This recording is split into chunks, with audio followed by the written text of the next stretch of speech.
Olá, pessoal. Começar a falar um pouquinho de movimento.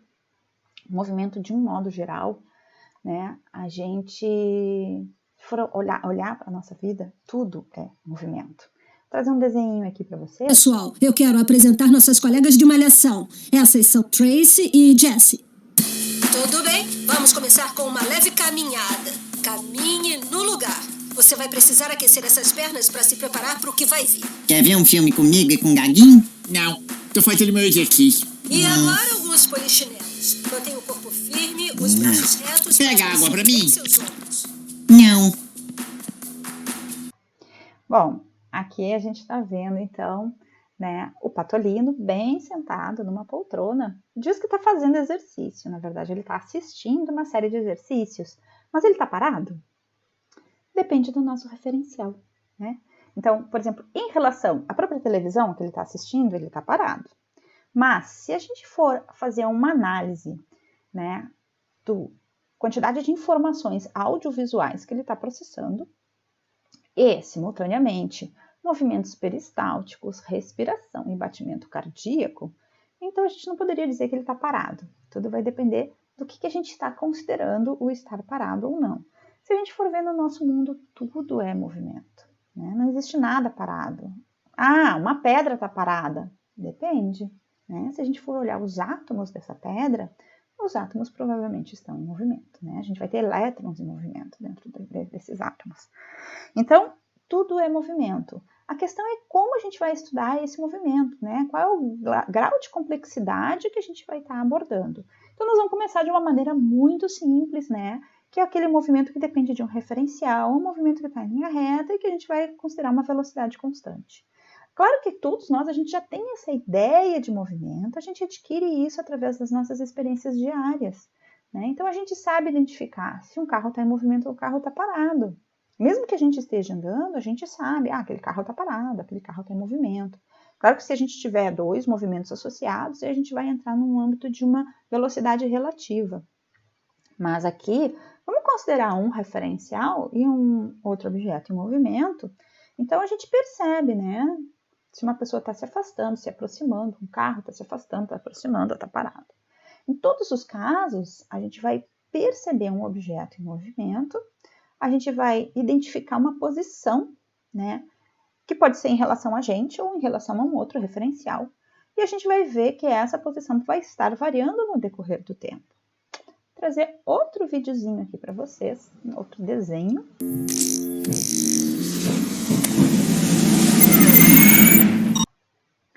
Então, a gente vê que aqui o Papaléguas deve estar em velocidade constante, mas ele está numa velocidade muito grande, né? Ele já saiu de algum determinado ponto, ele está vindo, e ele está vindo com essa velocidade de 275,6 milhas por hora. Vamos lembrar um pouquinho lá da nossa conversão de unidades? Gente, é muita velocidade. 275 milhas por hora, se a gente lembrar que uma milha é 1,609 quilômetros, e isso foi tirado de uma daquelas tabelas de conversão que a gente tem lá nos finais dos livros de física, né? Quer dizer, eu acho que a maioria dos livros de física vai trazer apêndices com alguns parâmetros de conversão de unidades, né? Seja para comprimento, para volume, para tempo, energia, várias grandezas físicas, né? Vão estar... podem ser expressas em diferentes unidades, então a gente precisa às vezes fazer uma conversão para a gente cair um pouquinho, assim, entender um pouquinho na nossa realidade. Então 443 km por hora é muita velocidade. Para a gente ter ideia, nas nossas rodovias brasileiras, em média, o limite é de 110 km por hora. Fazendo uma nova conversão, a gente pode passar isso para metros por segundo, e aí a gente vai ver que os 110 km por hora são 30,6 metros por segundo. E a gente tem também carros que chegam a velocidades bem grandes, né?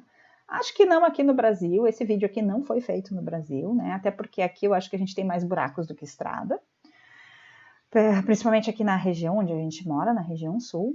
E aqui então, ó, o carro ele já tá, né? Se vocês pegarem o vídeo desde o início, ele parte do zero. Mas eu trouxe ele aqui já nessa velocidade de 358, para vocês verem que ele está ganhando velocidade. Para vocês terem uma ideia, ó, está muito rápido essa rodovia, ou as próprias árvores, né? Consegue ter uma ideia dessa velocidade que o carro está desenvolvendo. Para a gente ter um parâmetro de comparação, carros de Fórmula 1 chegam a 378 km por hora. Um avião comercial, por exemplo, ele vai a 900 km por hora. Então, a gente tem objetos que vão a grandes velocidades. Só que se a gente estiver, por exemplo, dentro do carro, talvez a gente não perceba esses 372 km por hora se tu estiver de olhos fechados. Agora, se tu estiver observando a paisagem, tu vai sentir que a tua velocidade realmente está bem grande. Né? Assim como o ônibus. Se vocês observarem quando vocês estão com o ônibus andando, claro é que a gente acaba sentindo o balanço, né, dos amortecedores, dos buracos, a estrada não é tão perfeita assim, então a gente não consegue ficar sentado como se estivesse parado. Mas se a gente estivesse só desenvolvendo essa velocidade, a gente não tem a sensação da velocidade. Se vocês já andaram de avião, vocês sabem do que eu estou falando, né? A gente anda de avião e a gente consegue tomar um cafezinho e o líquido não fica balançando e derramando, né? Quer dizer, a gente não percebe que a gente está a 900 km por hora. É como se a gente estivesse quase parado dentro do avião. E a gente está desenvolvendo uma velocidade bem grande.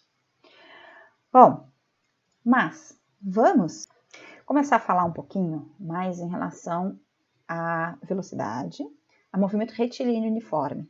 Eu vou começar falando de movimento ainda de um modo geral, a gente não é nesse primeiro momento aqui que a gente já vai estar falando em linha reta, tá? Primeiro vamos contextualizar o que é essa velocidade. Então a velocidade é justamente uma medida do quão rápido um objeto está se movendo. Se vocês lembrarem da equação da velocidade, do movimento retilíneo uniforme ou de velocidade constante, né, onde a gente não tem variação de velocidade, a minha velocidade é a distância percorrida pelo tempo que eu levei para percorrer essa distância. Vou chamar a atenção aqui para vocês em relação àquelas medidas escalares e vetoriais. Se eu estiver falando da distância que se percorreu na unidade de tempo, independente dessa distância ser vetorial, se eu estiver falando de um comprimento, eu estou vendo, por exemplo, eu andei 2 passos para a esquerda, 3 passos para frente, mais 2 passos para a direita e retornei 3 passos. Bom, eu fiz um retângulo, né? Então, eu andei 2 passos mais 3, 5 mais 2, 7, voltei 3, eu andei 10 passos. Então, a minha distância percorrida foi de 10 passos. E se eu levei 2 segundos para isso, a minha velocidade média foi de 5 passos por segundo. Agora, 5 passos por segundo até é muita coisa, né? Eu corri para fazer esse percurso. Bom, mas eu andei, por exemplo, 5 passos por segundo. Agora, eu saí desse ponto aqui, eu andei 2 para cá, 3 para cá, 2 para cá e eu voltei para o mesmo ponto. Então, eu saí de um ponto e voltei para o mesmo ponto. O meu ponto inicial e o meu ponto final, a diferença entre eles é 0. Então, a minha velocidade média foi 0. Eu não desenvolvi velocidade média, eu desenvolvi só uma velocidade escalar, né? Então, a gente vai trabalhar esses conceitos de velocidade, tudo dependendo de como a gente está analisando o movimento que foi realizado, tá? Ou seja, se ele é uma distância percorrida ou se é um deslocamento. Quando a gente está sentado numa cadeira, voltando a falar de velocidade, né? Quando a gente está sentado numa cadeira, a minha velocidade ela é nula. Em relação ao quê? Né? Em relação à janela? Em relação à parede? Em relação à própria Terra? Porque eu estou parado, né? Eu não estou me movendo. Eu não estou me movendo em relação ao nosso planeta. Mas, se a gente lembrar, o nosso planeta ele está fazendo uma volta elíptica em torno do Sol. E ele está andando a nada mais, nada menos do que 30 km por segundo. Mas a gente não percebe essa velocidade, e aí aquele exemplo que eu dei do avião, aquele exemplo que a gente deu ali do ônibus, né? Que a gente não percebe a velocidade que está. Tu tá andando de ônibus, né? E se tu estiver concentrado, sem olhar para fora, e te disserem que velocidade a gente está, eu acho que a gente não consegue ter uma ideia, né? Agora, quando a gente olha a velocidade com que os objetos estão passando pela gente, ou melhor, a velocidade com que a gente está passando dos objetos, porque tudo vai depender do referencial que a gente está trazendo, aí a gente vai perceber, o ônibus está muito rápido, ou o ônibus está parado, ou o ônibus está bem devagar. Então, depende um pouco dessa nossa percepção também, né? Então, claro, né? Se eu estou dentro do ônibus e eu olho para a pessoa que perguntou para mim, ou eu olho para o motorista, eu estou parado em relação ao motorista, mas não em relação à rua. Claro que então, reforçando, nossa velocidade depende de um referencial. E vai ser muito comum a gente trabalhar, então, com um sistema cartesiano, onde a gente vai definir onde é o nosso sistema de origem e fica muito mais fácil a gente falar deslocamentos para a direita, para a esquerda, para cima, para baixo, para frente, para trás, ou em relação à horizontal, à vertical, e no sentido positivo e no sentido negativo, né? Porque onde a gente trabalha com o sistema cartesiano, a gente tem esse referencial zero. Então, de um modo geral, para a direita ou para cima é o positivo, e para a esquerda e para baixo vai ser o negativo. Posso convencionar diferente? Posso. Mas vamos primeiro começar trabalhando com o nosso sistema, sistema cartesiano de um modo um pouquinho mais tradicional, né? Para a gente poder compreender essa relação de módulo, direção e sentido. Tá? Claro que se a gente vai falar de um movimento retilíneo uniforme, a gente vai trabalhar em uma única dimensão. Então, a gente não vai utilizar necessariamente o sistema cartesiano XY ou XYZ. A gente vai trabalhar com uma reta.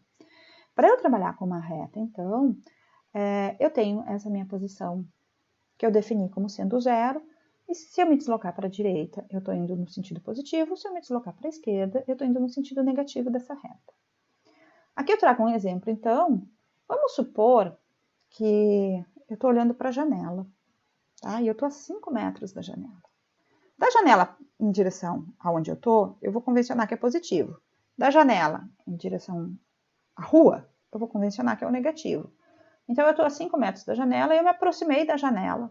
Agora, eu estou a 1 metro da janela. O meu deslocamento foram de menos 4 unidades de comprimento. Essa unidade de comprimento pode ser passos. Essa unidade de comprimento pode ser metros. Então, como eu posso trabalhar qualquer unidade que eu queira aqui, eu trouxe como uma representação das nossas unidades uma unidade de comprimento. Tá? E aí eu vou definir a unidade de comprimento com a unidade que eu quiser para esse comprimento aqui. Então, a minha posição inicial foi do 5 em relação à janela e eu fui até o 1 em relação à janela. Então, para eu trabalhar o meu deslocamento, eu vou pegar a minha posição final, que é o 1, menos a minha posição inicial, que é o 5. Então, o meu deslocamento foi de menos 4 unidades de comprimento em direção à janela, que é o meu referencial zero. Se eu pegar, por exemplo, uma escada, né? Então, uma escada, vou definir a metade da escada como sendo o zero, e aí eu tenho os degraus para cima e para baixo. Se eu estiver no segundo degrau em relação a esse zero, e eu descer 5 degraus, então eu saí do 2 e fui para o menos 3. Porque esse aqui é o degrau que eu convencionei como sendo zero. E aí, então, a minha posição final é menos 3, menos a minha posição inicial, que é 2. Então, menos 3 menos 2 vai dar menos 5 unidades de comprimento, porque eu convencionei que subindo a escada eu vou para o positivo. Como eu estou descendo, eu estou no sentido contrário do que eu convencionei para positivo, então eu estou descendo no negativo, que é mais ou menos aquele caso da janela ali. Agora, se eu convencionar essa minha escada, o sentido positivo não para quem está subindo, mas sim para quem está descendo, e eu estou ainda descendo a escada, ou estou de novo descendo a escada, eu saio da posição menos 5 e vou até a posição 3. Então, a minha posição final é o 3 positivo, menos o menos 5, que é a minha posição inicial. Então, eu me desloquei 8 unidades de comprimento no sentido positivo da descida, da minha escada. Então, aqui ficou com um sinal positivo. Essa matemática, né, esse sinal positivo e negativo, no movimento retilíneo, ele é justamente para eu saber em que direção eu estou me deslocando, tá? Ou melhor, em que sentido eu estou me deslocando nessa direção única que é retilínea. E aí a gente vai começar a deixar isso um pouquinho mais complexo, né? Quando a gente for trabalhar, então, 2 e 3 dimensões. Mas, por enquanto, vamos ter em mente essa única dimensão. O que eu quero chamar a atenção de vocês aqui é em relação àquilo que a gente falou anteriormente sobre a distância percorrida. Então, se eu sair deste ponto e cheguei neste ponto, e eu fiz 2 unidades de comprimento para cima, 1 unidade de comprimento para cá, 2 unidades de comprimento nessa direção aqui. Aqui eu já andei 5, 6, 7, 8, 9, 10. Eu andei 10 unidades de comprimento, né, saindo deste ponto e vindo para esse ponto. Mas eu não consegui vir em linha reta, né? Eu estou seguindo uma estrada, por exemplo, né? Então, eu fiz 10 unidades de comprimento para sair desse ponto e chegar nesse ponto. Se eu tivesse conseguido andar em linha reta, Talvez eu não precisasse usar essas 10 unidades de comprimento. Em apenas 5 unidades de comprimento, eu sairia do ponto de partida e chegaria no ponto de chegada. Então, aqui eu estou falando do deslocamento, que vai ser a menor distância entre o ponto de partida e o ponto de chegada. Então, eu vou pegar este ponto menos esse ponto, e aí eu tenho o meu deslocamento. Ah, mas a distância que eu percorri foi essa aqui. Bom, depende se eu quero analisar uma velocidade escalar ou se eu quero analisar uma velocidade média para esse movimento que foi feito. Então, claro que aqui, se eu estou analisando uma velocidade escalar, eu levei um certo tempo para percorrer isso aqui. Se eu for ver a velocidade média em relação a essa mesma situação, a minha velocidade média vai ser esse ponto menos esse, dividido pelo tempo que eu levei para percorrer essa distância, mesmo ela não tendo sido vetorial. Então, o meu deslocamento ele pode ser igual ou menor à minha distância percorrida. Aqui, então, eu trouxe uma imagem onde eu estou sobrepondo, né, a relação do meu deslocamento e da minha distância percorrida. Aqui a gente não está falando, né, necessariamente sobre velocidade, só chamando a atenção para a minha questão, quando eu estou trabalhando ela escalar e quando eu estou trabalhando ela vetorial, tá? Isso vai ser muito importante. Quando a gente estiver trabalhando em 2 e 3 dimensões, esse conhecimento de vetores, ele vai ser necessário, bem necessário. Então, como a gente falou, né, se eu tenho uma relação de distância total percorrida, comprimento na unidade de tempo, eu tenho uma velocidade escalar média. Se eu estou falando de um deslocamento, né, o ponto que eu cheguei menos o ponto que eu parti, nessa mesma unidade de tempo, eu estou falando de uma velocidade média, que ela é vetorial. E eu tenho uma velocidade instantânea que é dada pela derivada da posição em relação ao tempo, ou seja, é quando o meu tempo tende a zero, é a velocidade que eu estou ali no momento, né? Aquela velocidade que eu olhei no velocímetro é aquela ali. Não importa se um pouquinho antes ela era um pouquinho menor ou maior, um pouquinho depois ela vai ser um pouquinho menor ou maior. É a velocidade naquele exato momento que eu estou lendo, que é quando o meu tempo tende a zero. Tá? Então, eu tenho esses 3 conceitos de velocidade. Uma que eu estou levando em consideração a distância total que eu percorri de uma forma escalar. Uma que eu vou estar considerando deslocamento, independente da distância que eu percorri, vetorial, e a instantânea. Então, a gente está falando de MRU, né? Movimento retilíneo uniforme. Quando o meu movimento é uniforme, eu não tenho variação de aceleração, quer dizer que eu estou percorrendo distâncias iguais em tempos iguais. Como, por exemplo, a quantidade de passos que a Pantera Cor-de-Rosa está dando, ela é a mesma na unidade de tempo, mesmo que ela dê aquela dancinha ali, aquela paradinha, né? Então, ela vai percorrer distâncias iguais em tempos iguais. O tempo que ela leva para cada um dos passos é o mesmo. Minha velocidade, nesse caso, ela é constante porque não existe nenhuma variação da velocidade. E a velocidade inicial e final, elas são iguais. As velocidades iniciais e finais são iguais, não necessariamente as posições iniciais e finais. Agora, deixa eu mostrar para vocês aqui as equações, né? Então, no movimento retilíneo uniforme, nesse movimento, a gente vai trabalhar com essa variação de posição final menos posição inicial, dividido pelo tempo. Eu posso, este tempo, estar multiplicando essa relação de velocidade. Então, a minha variação da posição é a velocidade vezes o tempo, ou eu ainda posso estar escrevendo como a minha posição final é igual à minha posição inicial mais a velocidade vezes o tempo.